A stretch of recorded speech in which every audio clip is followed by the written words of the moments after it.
નમસ્કાર વિદ્યાર્થી મિત્રો, સ્વાગત છે તમારું YouTube ચેનલની અંદર. ધોરણ 4 ની અંદર હિન્દી વિષયમાં અભિનવ હિન્દીમાં આપણે જોઈએ છીએ અલગ અલગ પાઠના પ્રશ્નોના જવાબો. જેમાં છઠ્ઠો પાઠ આવે છે શાક સબ્જી. આ પાઠને લગતા જે કે સ્વાધ્યાય પોથીના અલગ અલગ પ્રશ્ન જવાબ છે એમની ચર્ચા કરશું. વિડીયો અંત સુધી જોજો. ઘણા બધા પ્રશ્નો જવાબ છે જેમાં આમાંથી પરીક્ષામાં પણ પૂછાતા હોય છે એટલે એ માટે પણ ઉપયોગી થશે. સાથે ચેનલને સબસ્ક્રાઇબ ન કરી તો ચેનલને સબસ્ક્રાઇબ કરી લેજો. આવા ઘણા બધા વિડીયોઝ મુકાઈ ગયા છે. ન જોયા તો વિડીયો સેક્શનમાં જોઈ શકશો. એની બાજુમાં પ્લેલિસ્ટ છે. પ્લેલિસ્ટમાં ધોરણ 4 ના સ્વાધ્યાય પોથીની અલગથી પ્લેલિસ્ટ છે. એમાં પણ તમે જોઈ શકશો. બરાબર છે. તો પાઠની શરૂઆત કરીએ આપણે.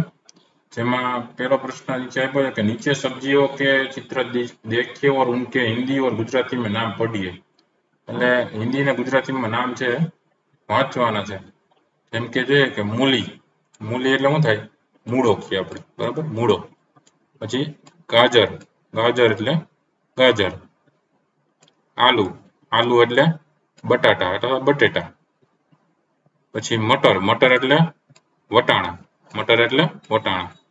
પછી બંધગોબી. બંધગોબી એટલે આપણે કહીએ ને ફૂલકોબી. બરાબર, બંધગોબી છે એ શું છે? ખાલી કોબી છે. ફૂલગોબી શું છે? તો કે ફ્લાવર છે. બરાબર, ફ્લાવર આપણે જે શાક કરીએ છીએ આ સંભારવા માટે છે. ફૂલ બંધગોબી છે ખાલી કોબીનો સંભારો કરી શકો. બરાબર, એનું શાક થાય છે પણ વધારે પડતો સંભારો કરતા હોય. પછી ફૂલગોબી એ ફ્લાવર છે. બરાબર, પછી લૌકી. લૌકી એટલે દૂધી. બરાબર, બેંગન. બેંગન એટલે રીંગણ. બરાબર, ભીંડી એટલે ભીંડો. ભીંડી એટલે ભીંડો. પછી ટમાટર. ટમાટર એટલે ટમેટું. મિર્ચ. મિર્ચ એટલે મરચું. પછી કરેલા. કરેલા એટલે કારેલું. ચાલો, તો એના આધારે જે સ્વાધ્યાયના પ્રશ્ન જવાબ છે જોતા જઈએ. જેમાં પ્રશ્ન છે કે प्रत्येक चित्र के नाम के पास उसका नाम कोष्टक से चुनकर लिखिए. તો આ કોષ્ટક તમને આપ્યું છે એમાંથી જે બાજુમાં નામ છે લખવાનું છે. તો આ શું છે? રીંગણું છે. તો રીંગણાને શું કહેવાય? બેંગન. પછી આ શું છે? કારેલું. તો કારેલાને શું કહેવાય? કરેલા. પછી આ ચિત્રમાં શું આપ્યું છે? તો કે બટેટું છે. તો બટેટાને શું કહેવાય? આલુ. આ ચિત્રમાં શું આપ્યું? તો કે ભીંડો. ભીંડાને શું કહેવાય? ભીંડી. આ ચિત્રમાં શું આપ્યું છે? તો ફ્લાવર. ફ્લાવરને ફૂલગોબી છે.